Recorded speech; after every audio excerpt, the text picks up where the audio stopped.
नमस्कार, मैं रविश कुमार। बेशरम रंग की दीपिका ने गौरव के क्षण की घोषणा कर दी। ऑस्कर में तेलुगु फिल्म आरआर का एक गाना पुरस्कृत हुआ है, नाटू नाटू। सीबीआई और ईडी को इससे सबक सीखने की ज़रूरत है और ओरिजिनल होने की बहुत ज़रूरत है। इन दोनों पर आरोप लगते रहे हैं कि केंद्र सरकार के इशारे पर ये दोनों एजेंसियां विपक्ष के दफ्तरों में, उनके रिश्तेदारों के घरों में नाटू नाटू करती रहती हैं। इसलिए दोनों एजेंसियों के प्रमुखों को इसका गाना सुनना चाहिए और अपने दम पर काम करके दिखाना चाहिए। कभी कभी मेघालय, कभी कभी कर्नाटका, मध्य प्रदेश और अदानी समूह के दफ्तरों में भी चले जाना चाहिए, ताकि लगे कि हमारी जांच एजेंसियां भी ओरिजिनल है, नाटू नाटू की तरह। मौलिकता के लिए इस गाने को इनाम मिला है। ये बहुत बड़ी बात है। ये बहुत बड़ी बात है कि इस गाने को मौलिकता के लिए, ओरिजिनल होने के लिए बेस्ट गाने का अवार्ड मिला है ऑस्कर में। सीबीआई और ईडी को अब समझने की ज़रूरत है कि किसी दूसरे के इशारे पर नाचो नाचो अब बंद कर देना चाहिए और विश्वसनीयता हासिल करने के लिए सबसे पहला काम है कि सूत्रों के हवाले से की जा रही रिपोर्टिंग पर लगाम लगानी चाहिए। इस पर उनका बस नहीं है, लेकिन जब भी सूत्रों के हवाले से कोई दावे किए जा रहे हैं तब ईडी और सीबीआई को आगे आकर सही तथ्यों की जानकारी देनी चाहिए। और जब इतना बड़ा छापा पड़ रहा है तो कम से कम प्रेस रिलीज जारी कर, प्रेस कॉन्फ्रेंस कर ये बताना चाहिए कि क्या क्या हुआ है, ताकि हमारे आपके पास जवाबदेही की वो आवाज़ सुरक्षित रहे जिसमें ये दावा किया गया है, और अदालतों में हम उसकी जांच कर सकें कि जो दावा किया गया है उसे साबित करने के लिए किस तरह के सबूत जमा किए गए हैं। अब एक सूत्र है, एक पत्रकार का एक सूत्र से संपर्क हो सकता है, लेकिन ये कैसा सूत्र है जिससे सारे पत्रकारों के संपर्क हैं और सारे चैनलों पर करीब करीब एक जैसी खबरें चलती हैं सूत्रों के हवाले से और सारी डिटेल के साथ चलती है। जबकि ईडी या सीबीआई कई बार पूरी तरह से प्रेस कॉन्फ्रेंस भी नहीं करती है, बताती भी नहीं है कि क्या मिला है, नहीं मिला है। इसलिए इनकी जवाबदेही तय करने का वक्त आ गया है। सूत्र जो संपादक बने हुए हैं उनसे सावधान रहने का वक्त आया है। पिछले दिनों लालू प्रसाद यादव और उनकी बेटियों के यहाँ छापे पड़े, 24 ठिकानों पर छापे पड़े। तेजस्वी यादव और उनकी गर्भवती पत्नी के यहाँ भी छापा पड़ा। यह खबर सार्वजनिक थी क्योंकि इनके घरों के बाहर कैमरे लगे थे।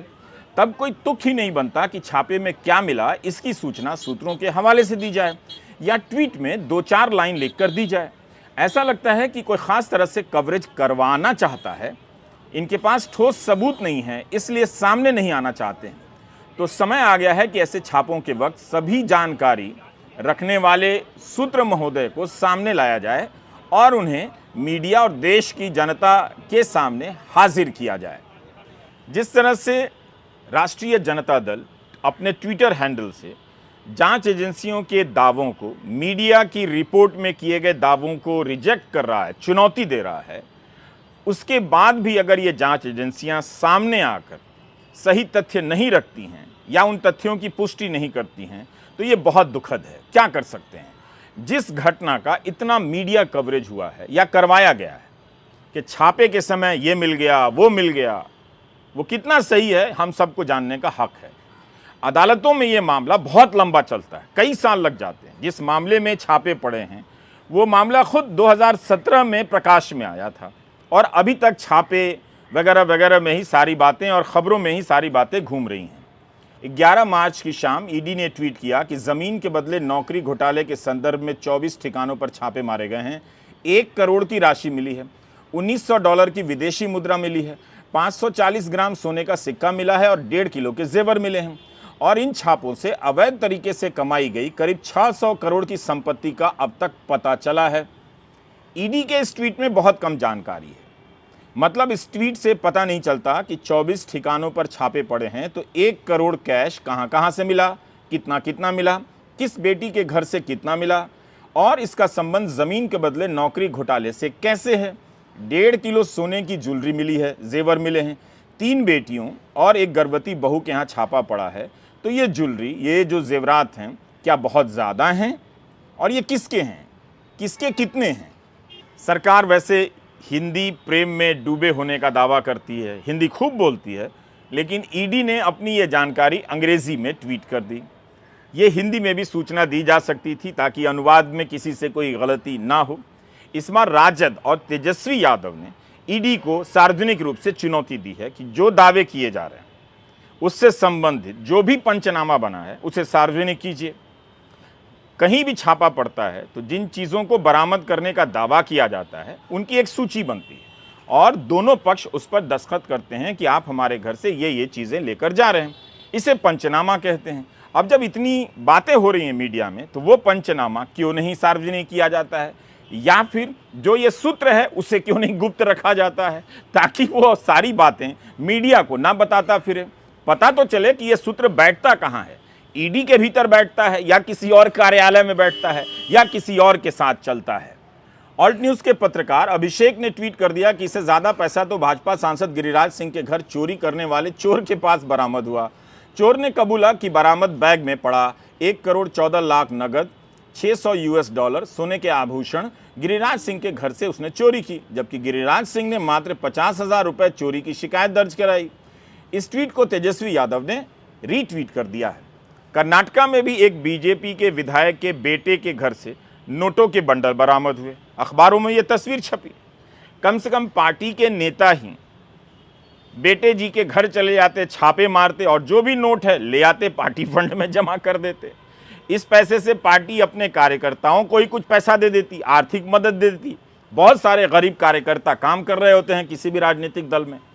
लालू यादव की एक बेटी और दामाद सिंगापुर में रहते हैं, तो उस हिसाब से $1900 का मिलना क्या ये बहुत बड़ी राशि है? इसका जवाब तभी मिलेगा जब प्रेस कॉन्फ्रेंस में ईडी या सीबीआई के अधिकारी सामने होंगे और इन तथ्यों पर सवाल पूछे जाएंगे, जवाब आएगा। क्यों ये इतनी बड़ी बात है? क्या ये बहुत बड़ी राशि है $1900 का मिलना? और इसका किस तरह से जमीन के बदले नौकरी घोटाले से संबंधित है? क्या लोग डॉलर में पैसा दे रहे थे, या जो पैसा कथित तौर पर देने का दावा किया जा रहा है उसे डॉलर में बदला जा रहा था? तो कहां से बदला जा रहा था? ये सारे सवाल हैं जिसके जवाब दिए जाने चाहिए। इसके बारे में भी कहीं कोई विस्तृत जानकारी नहीं है। ईडी के ट्वीट को समाचार एजेंसी एएनआई ट्वीट करती है और उसके ट्वीट को तेजस्वी यादव रीट्वीट करते हैं। लिखते हैं कि भाजपा सरकार द्वारा सूत्रों के हवाले से इधर उधर की भ्रामक अफवाह फैलाने अथवा खबर प्लांट करवाने के बजाय रेड के बाद हस्ताक्षर किए जाने वाले पंचनामे सीजर लिस्ट की सूची ही सार्वजनिक कर देनी चाहिए। अगर हम इसे सार्वजनिक कर देंगे तो इन बेचारे नेताओं की क्या इज्जत रहेगी? सोच लो। ये तेजस्वी लिख रहे हैं आगे कि याद करिए 2017 में भी कथित 8,000 करोड़ का लेन देन, हजारों करोड़ का मॉल, सैकड़ों संपत्तियां। अभी चंद महीने पहले गुरुग्राम में अरबों का व्हाइटलैंड कंपनी का अर्बन क्यूब मॉल भी मिला था। भाजपा ही अब कथित 600 करोड़ का नया हिसाब लाने से पहले अपने सूत्रों को पुराने का तो हिसाब दे देते। राजद ने भी अपने ट्विटर हैंडल से ट्वीट किया है कि बीजेपी वाले अपने कथित फर्जी सूत्रों से सीजर लिस्ट सार्वजनिक नहीं करवाएंगे, क्योंकि ऐसा करने से ये लोग बेनकाब हो जाएंगे। तेजस्वी के इस ट्वीट के बाद अब पंचनामा सार्वजनिक कर देना चाहिए। वैसे ईडी के प्रमुख को सेवा विस्तार मिला है, इसे सुप्रीम कोर्ट में चुनौती दी गई है। कोर्ट में कोर्ट के मित्र ने कहा है कि गैर कानूनी रूप से सेवा विस्तार दिया गया है। अब बहुत ज़रूरी है कि इस मामले का फैसला जल्दी आ जाए, ताकि हम सब जान सकें कि कोर्ट मित्र ने कोर्ट को जो बताया है वो कितना सही है, ताकि हमारे संदेहों को मजबूती मिले कि जो व्यक्ति शीर्ष पद पर बैठा है क्या वो गैर कानूनी तरीके से सेवा विस्तार लेकर बैठा है, और अगर वो खुद अपने मामले में गैर कानूनी तरीके अपना रहा है या उसे गैर कानूनी तरीके से सेवा विस्तार दिया जा रहा है, तो हम और आप क्यों उम्मीद करें कि इस ईडी ने जो विपक्ष के यहाँ छापों का दौर शुरू किया है वो सिर्फ और सिर्फ तथ्यों के आधार पर है, उसमें राजनीति नहीं है। ये सारी हेडलाइन 2017 के साल की हैं। उस समय की खबरों में दावे किए गए कि हजारों करोड़ का घपला सामने आया है। सूत्रों के हवाले से जनता के दिमाग में यह बात ठेल दी गई और उसे तब जोर जोर से नहीं बताया गया। जब 2021 में सीबीआई ने यही केस बंद भी कर दिया, क्योंकि एफआईआर दर्ज करने के लिए साक्ष्य काफी नहीं थे। लेकिन खबरें चलाई गईं कि लालू प्रसाद यादव को दक्षिण दिल्ली में घूस के तौर पर डीएलएफ से एक प्रॉपर्टी दी गई है, क्योंकि उनको बांद्रा और नई दिल्ली रेलवे स्टेशन में प्रोजेक्ट चाहिए थे। इल्जाम था कि 30 करोड़ की जमीन को डीएलएफ ने 5 करोड़ में शेल कंपनी के माध्यम से खरीदा। फिर उस कंपनी को कथित तौर पर तेजस्वी और अन्य रिश्तेदारों ने 4 लाख में खरीद कर बंगला और अन्य संपत्ति अपने नाम करवा ली। जाहिर है ये सभी साधारण आरोप नहीं थे। अगर यही बात प्रेस कॉन्फ्रेंस के जरिए कही जाती, सवाल जवाब होते, तो हम और आप कुछ समय बाद पूछ सकते थे कि तब तो आपने ये कहा था, आपने तो सबूत और कागज मिल जाने के दावे किए थे। अब आप एफआईआर में कह रहे हैं कि एफआईआर दर्ज करने के लिए सबूत नहीं है, पर्याप्त साक्ष्य नहीं है। तो आप समझ सकते हैं कि इन खबरों से किसका मकसद पूरा हो रहा है। दांव पर लगाई जा रही हैं ये संस्थाएं जो भ्रष्टाचार को पकड़ने के लिए बनाई गई हैं, लेकिन बीजेपी शासित राज्यों में बीजेपी के नेताओं के यहाँ आरोप लगने के बाद भी इनकी तरफ से कोई दस्तक देने तक नहीं जाता है। एक वरिष्ठ अधिकारी ईडी से ही जुड़े रहे इस्तीफा देते हैं, यूपी में चुनाव लड़ते हैं और मंत्री भी बन जाते हैं। क्या इसे राजनीतिक तौर पर जोड़कर ना देखा जाए? बहरहाल आप मई 2021 की खबरों को देखिए। इन खबरों में बताया जाता है कि इस मामले में सीबीआई ने लालू यादव को क्लीन चिट दे दी है, कोई केस ही नहीं बना। जनवरी 2019 में ही एक दिल्ली कोर्ट ने तेजस्वी, लालू, राबड़ी को बेल दे दी, लेकिन जब राजद और जदयू एक साथ आए तब उसके 2 महीने बाद ही सीबीआई ने अपने स्पेशल कोर्ट से मांग की कि तेजस्वी की जमानत रद्द कर दी जाए। कोर्ट ने अक्टूबर 2022 में वो अर्जी खारिज कर दी। फिर दिसंबर 2022 में खबरें मिलती हैं कि लालू के खिलाफ सीबीआई पुराना केस वापस खोल रही है। नोट कीजिए कि जब लालू रेल मंत्री बने थे तब तेजस्वी 14 साल के थे। अब आप एक बात बताइए कि जब सीबीआई ने क्लीन चिट दी तब क्या मीडिया ने उस तरह से ढिंढोरा पीटा जिस तरह से छापों के वक्त जोर शोर से बताया गया कि लालू प्रसाद यादव के यहाँ से मॉल के दस्तावेज मिले हैं, हज़ारों करोड़ रुपए मिले हैं? क्या आपको इस तरह की पुख्ता जानकारी दी गई? पिछले 24 अगस्त को सीबीआई ने गुरुग्राम में एक निर्माणाधीन बन रहे मॉल पर छापे मारे। इसे तेजस्वी यादव की संपत्ति के रूप में पेश किया गया। जिस दिन गुरुग्राम मॉल पर छापे पड़े उसी दिन बिहार में अन्य जगहों पर भी छापे पड़े। 24 अगस्त को ही विधानसभा में नीतीश कुमार को विश्वास मत हासिल करना था, जिसमें भाजपा के सदस्य सदन से वॉकआउट कर गए थे।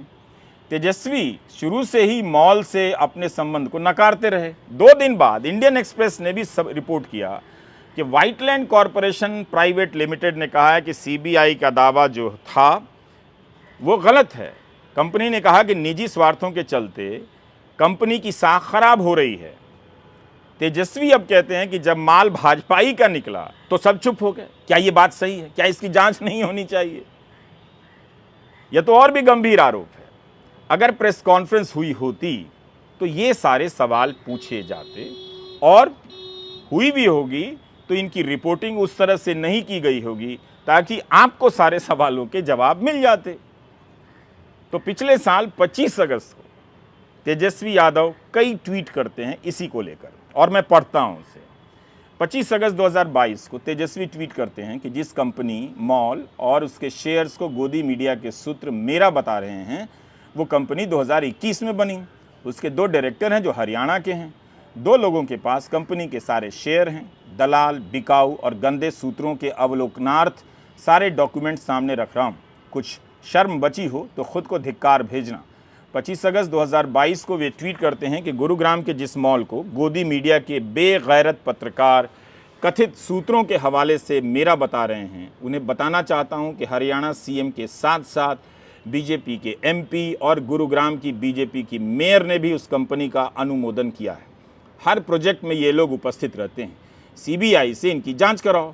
25 अगस्त 2022 को तेजस्वी एक और ट्वीट करते हैं कि गोदी मीडिया अपने आकाओं के आदेश पर गुरुग्राम की व्हाइटलैंड कंपनी के जिस मॉल को मेरा बता रही है उसका उद्घाटन व बखान हरियाणा के बीजेपी एमपी एवं मुख्यमंत्री मनोहर लाल खट्टर जी ने किया है। कंपनी के प्रमुख शेयर होल्डर नवदीप और डायरेक्टर्स के सीएम खट्टर के साथ मधुर संबंध हैं। अब करो उनकी सीबीआई जांच। 2 दिन बाद 27 अगस्त 2022 को तेजस्वी ट्वीट करते हैं कि 2 दिन पहले गुरुग्राम के जिस मॉल को सीबीआई और गोदी मीडिया मेरा बता रहे थे उनकी पोल खुलने के बाद जब उस मॉल में हरियाणा के मुख्यमंत्री, बीजेपी सांसद, नेताओं की संलिप्तता सामने आई तब जाकर व्हाइटलैंड कंपनी कह रही है कि तेजस्वी का इस कंपनी और मॉल से कोई संबंध नहीं था ना है। तो राष्ट्रीय जनता दल और विपक्ष के नेता इस तरह के कई उदाहरण देकर आरोप लगा रहे हैं कि ईडी, सीबीआई केवल विपक्षी राज्यों में छापे मारती है और सूत्रों के हवाले से बढ़ा चढ़ाकर दावे किए जाते हैं। भाजपा सरकारों के कई मामले सामने आए मगर वहां ईडी या सीबीआई हाथ डालने से संकोच करती है। अब अदानी समूह को ही लीजिए, कितने गंभीर आरोप लगे। मॉरिशस में शेल कंपनियों के जरिए निवेश करने के आरोप लगाए, क्या ईडी के प्रमुख साहब जहाज़ पकड़कर मॉरिशस गए? क्या उनकी टीम मॉरिशस गई पता लगाने के लिए? क्या आप ये सब जानते हैं? पिछले साल तेजस्वी यादव ने अपने फेसबुक पेज पर लिखा था कि भाजपा की कुछ पीआर कंपनियां जिन्होंने चैनल, पोर्टल और अखबार के नाम पर पंजीकरण करा रखा है, वो जानबूझकर ऐसी खबरें चलाते हैं ताकि लोगों तक झूठी खबरें पहुंचाकर विपक्षी नेताओं का चरित्र हनन तथा जनता को गुमराह किया जा सके। जब सच्चाई सामने आती है तो अधिकांश गोदी मीडिया उस सच्ची खबर को दरकिनार कर देती है तथा कुछ उसे किसी कोने में एक छोटी सी खबर के रूप में छाप देते हैं कि रिपोर्ट गलत थी। आपने देखा कि तमिलनाडु में बिहारी मजदूरों की पिटाई हो रही है, इसे लेकर किस तरह से भ्रम फैलाया गया। दोनों राज्यों की पुलिस ने दावा किया है कि फर्जी वीडियो बनाए गए, दवा की दुकान से मलहम पट्टी लाकर कलाकारों को जुटाया गया और जख्मी होने के लिए उन्हें तैयार कर दिया गया ताकि वे दिखें कि उनके साथ मार पिटाई हुई है। इस हद तक खेल चल रहा है ताकि आपके भीतर झूठ को भर दिया जाए और आप सच समझने, सुनने और देखने की क्षमता हमेशा के लिए खो दें। ये सब चल रहा है। तो इन संदर्भों में तेजस्वी यादव की ये सारे आरोप बहुत गलत नहीं लगते हैं। खासकर गुरुग्राम को लेकर जिस तरह के दावे किए गए थे, रिपोर्टिंग की गई थी, उस संदर्भ में हम और आप ये बात जायज़ तरीके से पूछ सकते हैं कि ईडी और सीबीआई को एक विस्तृत प्रेस कॉन्फ्रेंस करनी चाहिए, सभी तथ्यों की जानकारी देनी चाहिए कि $1900 किसके हैं, 540 ग्राम का सिक्का किसका है, ये ज़्यादा होता है, कम होता है, कितना होता है, बताइए किस किस का है, किसके घर से क्या दस्तावेज़ मिला है, कितना कैश मिला है, ये भी बताइए, ताकि किसी प्रकार का भ्रम मीडिया में ना फैले। ये इसलिए कीजिए कि गोदी मीडिया, इसको कभी ऑस्कर नहीं मिलने वाला है। क्यों नहीं मिलेगा? क्योंकि ये भी खुद किसी दूसरे के इशारे पर नाटू नाटू करता है। जब तक आप ओरिजिनल नाचो नाचो नहीं करेंगे, आपको कहीं भी सम्मान मिलने वाला नहीं है। भले ही आप अपने ठेके से अपने लोगों को जुटाकर कोई सम्मान का लेन देन करते रहें, मगर उनकी क्या प्रतिष्ठा है ये आप दर्शक जानते हैं। अब आपको एक उदाहरण देना चाहता हूँ। आबकारी मामले में दिल्ली सरकार से जुड़े और आम आदमी पार्टी से जुड़े नेताओं से पूछताछ हो रही थी। अनाप शनाप दावे किए जाने लगे, लेकिन हुआ क्या? आबकारी मामले में गिरफ्तार विजय नायर ने अदालत से कहा कि जांच एजेंसियां संवेदनशील जानकारियां मीडिया को लीक कर रही हैं, इससे अभियुक्त के अधिकार का हनन हो रहा है। तब जाकर कोर्ट ने नवंबर 2022 में सीबीआई, ईडी से कहा कि सारी प्रेस रिलीज रिकॉर्ड पर लाइए। अदालत ने कहा कि जो आधिकारिक बयान है उसे देखेगी और फिर मिलाएगी कि टीवी चैनलों पर जो चला है वो किस हद तक सही है। अगर कल्पना के आधार पर रिपोर्टिंग हो रही है तो ये हमारे लिए भी चिंता की बात है। तब ईडी के वकील ने अदालत को बताया था कि एजेंसी ने मामले के संबंध में कोई प्रेस विज्ञप्ति जारी नहीं की है। उन्होंने यह भी कहा था कि कोई भी प्रसारण ईडी द्वारा प्रसारकों को दी गई या प्रकट की गई किसी भी जानकारी पर आधारित नहीं था। ये सारी जानकारी हमने लाइव लॉ से ली है। जस्टिस यशवंत वर्मा ने कहा कि समाचार चैनलों द्वारा प्रसारित और किसी भी जांच एजेंसियों द्वारा प्रदान की गई जानकारी के बीच कोई संबंध नहीं है। साथ ही रिपब्लिक टीवी, इंडिया टुडे, जी न्यूज और टाइम्स नाउ समेत अन्य चैनलों को नोटिस भी जारी किया गया। जस्टिस वर्मा ने national broadcasting and digital standards authority (NBDSA) को डांट लगाते हुए कहा कि यदि स्वनियमन केवल दिखावा है तो हमें आपको भंग क्यों नहीं करना चाहिए। NBDSA को यह जांच करने और रिकॉर्ड पर रखने का निर्देश भी दिया कि क्या चैनलों की रिपोर्टिंग प्रसारण के संबंध में निर्धारित दिशा निर्देशों के अनुपालन में थी। तो इस आधार पर तेजस्वी का यह सवाल जायज बनता है कि इतने दावे किए जा रहे हैं, इससे बेहतर है कि पंचनामे में जो भी दर्ज किया गया है उसे ही सार्वजनिक कर दिया जाए। सर, जांच एजेंसी पर इस सवाल खड़े हो रहे हैं सीबीआई और ईडी का। अब आप बताइए ना, तो हम आपको बता दिए 17 में हुआ तब फिर क्या हुआ। अब 5 साल के बाद फिर हो रहा है और सब कुछ हो गया तो क्या हुआ, अच्छा है नहीं उस समय हुआ था। केसीआर की बेटी कविता अब हम क्या बोले, एक आदमी का नाम ले लेंगे तो बिना मतलब बेचारे फिर कई चीज बोलते रहेंगे। अब हम हमारे लिए उचित नहीं है हम उनका नाम ले ले कि उन्हीं से जरा पूछिए कि क्या बात हुई थी, लेकिन हम नाम ले लेंगे बेचारे का तो ऐसे ही पीछे किए हुए रोज बोलना पड़ता है ना, उन लोगों को रोज बोलना पड़ता है। क्या आप जानते हैं कि 2019 से 2021 के बीच ट्रायल कोर्ट ने 11 बार सुनवाई टाली है लालू यादव के केस में, 11 बार। बेशक हर बार के अलग अलग कारण हो सकते हैं, किसी भी पक्ष की तरफ से हो सकते हैं, लेकिन जब हमने इससे संबंधित छपी हुई खबरों को खंगालना शुरू किया तो कई चीज़ें मिली जो हम बताना चाहते हैं। अगस्त 2022 की एक खबर मिली, इकोनॉमिक टाइम्स के राघव ओहरी की रिपोर्ट है। इसमें कहा गया है कि सीबीआई चाहती है कि IRCTC होटल स्कैम मामले में तेजी से ट्रायल हो। इस मामले में लालू यादव, राबड़ी देवी, तेजस्वी यादव और अन्य 11 लोगों के नाम सीबीआई की चार्जशीट में दर्ज हैं। जुलाई 2017 में केस दर्ज हुआ, अप्रैल 2018 में चार्जशीट दायर हुई। जुलाई 2018 में एक स्पेशल सीबीआई कोर्ट ने चार्जशीट का संज्ञान लिया। इसके 4 साल बाद अगस्त 2022 की रिपोर्ट में राघव ओहरी लिखते हैं कि 4 साल बीत गए मगर आरोप तय करने के लिए बहस नहीं हो सकी। आरोप तय करने के लिए बहस 4 साल तक शुरू नहीं होती, ये हालत है। अगस्त 2022 में सीबीआई ने हाई कोर्ट से अपील की कि ट्रायल कोर्ट में बहस शुरू करने की अनुमति दी जाए। तो देखिए कि लालू यादव पर सीबीआई ने आरोप लगाया कि उन्होंने चाणक्य और सुजाता होटल के मालिकों के साथ मिलकर अपनी एक फ्रंट कंपनी के माध्यम से डील की। राजद का एक और काम हो गया है इन दिनों, हर खबर का खंडन करना और सवाल करना। छापे भी झेलो और गोदी मीडिया के झूठ का पर्दाफाश भी करो, बाकी जनता की आवाज़ कब उठानी है उसे भूल जाओ। न्यूज़ 24 ने ट्वीट कर दिया कि तेजस्वी ने 150 करोड़ का घर महज 4 लाख में खरीदा, छापेमारी के बाद ईडी का दावा। इस पर राजद ने ट्वीट कर दिया कि इसके सार्वजनिक दस्तावेज पेश किए जाएं जहां यह लिखा है कि किसी मकान की खरीद महज 4 लाख में हुई है। दूसरा, आज से 15-20 वर्ष पूर्व किसी मकान की कीमत और आज की कीमत एक जैसी ही रहती है क्या? तीसरा, मकान खरीदा जाता है, घर नहीं। ये अंतर जो बीवी छोड़ देते हैं उन्हें नहीं पता होता है। राष्ट्रीय जनता दल और उप मुख्यमंत्री तेजस्वी यादव ने छापे को लेकर छापी जा रही खबरों को चुनौती ना दी होती तो आज ईडी की तरफ से सफाई नहीं आती। इस प्रेस रिलीज में ईडी ने पिछले केस का पूरा ब्यौरा लिखा है और 11 मार्च को जो ट्वीट किया था उसे थोड़ा और विस्तार से बताया है। यह बहुत जरूरी है कि ईडी के अधिकारी कम से कम छापों को लेकर जवाब दे रहें। 350 करोड़ की अचल संपत्ति खरीदे जाने की बात है जब लालू प्रसाद यादव रेल मंत्री थे और 250 करोड़ की बेनामी संपत्ति बताई गई है।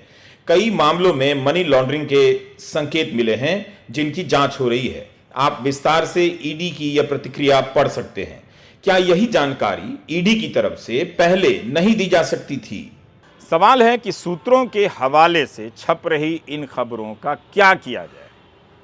अगर ये सारी बातें गंभीर हैं, सही हैं, तो ये अधिकारी अपने चेहरे के साथ, अपने नाम के साथ मीडिया के सामने क्यों नहीं आते हैं और क्यों नहीं सारी बातें ऑन रिकॉर्ड रखते हैं?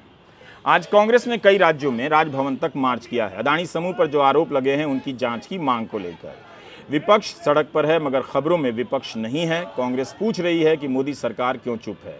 कांग्रेस ने प्रधानमंत्री से 78 सवाल पूछे हैं। हर दिन कांग्रेस सवालों की कड़ी जारी करती है जिसके जवाब तक नहीं आते। जब सरकार से पूछा जाता है तब जवाब नहीं आता। जब विपक्ष से पूछना होता है तो उसके लिए झूठी खबरों का सहारा लिया जाता है। गोदी एंकर गला फाड़कर चिल्लाने लग जाते हैं। अब 12 मार्च की रात को ट्विटर पर तेजस्वी यादव के लिए ट्रेंड होता है। दावा होता है कि 80,000 से ज़्यादा ट्वीट कराए गए हैं और हैशटैग का इस्तेमाल किया जाता है तेजस्वी झुकेगा नहीं। पुष्पा झुकेगा नहीं की तर्ज पर तेजस्वी नहीं झुकेगा का हैशटैग चलता है। लेकिन इसके बाद भी एजेंसियों की तरफ से तेजस्वी के सवालों पर जवाब नहीं आते। सूत्रों के हवाले से रिपोर्ट की गई बातों पर एजेंसियां अपना पक्ष नहीं रखती हैं। तो कुछ होता नहीं है, केवल ट्रेंड होता है और ट्रेंड गायब हो जाता है।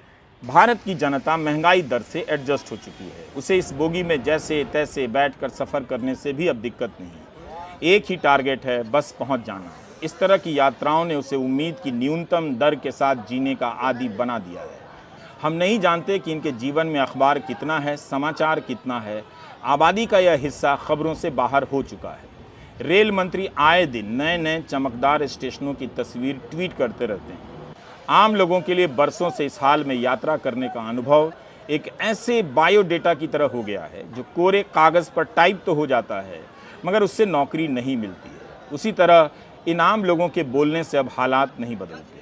स्मार्टफोन के आने और नहीं आने का हल्ला यहाँ नहीं है। जब मिडिल क्लास जानकर भी अनजान बना हुआ है तब आम आदमी क्लास से क्या शिकायत की जाए कि उसे पता ही नहीं कि अदानी का मामला क्या है, जांच एजेंसियों पर किस तरह के आरोप लग रहे हैं, अदालत में सरकार के पक्ष क्या हैं। तो सूत्रों को हाजिर करने का वक्त आ गया है।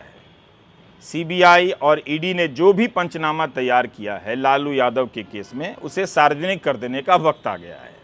ये सूत्र कहाँ छिपे हुए हैं, किस मांद में हैं, इन्हें निकालकर एंकरों को हटाकर इन्हें ही बिठा देने का वक्त आ गया है, ताकि जांच एजेंसियां कुछ वक्त पाएं और मध्य प्रदेश चली जाएं, कर्नाटका चली जाएं, मेघालय भी चली जाएं और हिमंता बिस्वा शर्मा के यहाँ भी चले जाएं जो असम के मुख्यमंत्री हैं। जब वे कांग्रेस में थे तो अमित शाह आरोप लगाते थे कि इन पर लगे सारे भ्रष्टाचारों की जांच होगी। अब ये बीजेपी में हैं, तो जब कर्नाटका में 40% घूस लेने के लिखित आरोप लगाने के बाद भी ईडी और सीबीआई जांच नहीं कर रही है, तो यहां क्यों जांच करेगी? तो खाली वक्त में ईडी और सीबीआई क्या करेगी? ऐसे तो तनख्वाह नहीं लेगी। इसलिए भी वो विपक्ष के नेताओं के यहां चक्कर लगा रही है और सूत्रों के हवाले से दावे करवा रही है। तो हम इस मोड़ पर आ पहुंचे हैं। यहां से कहां जाएंगे ये आप बेहतर जानते हैं। नमस्कार, मैं रविश कुमार।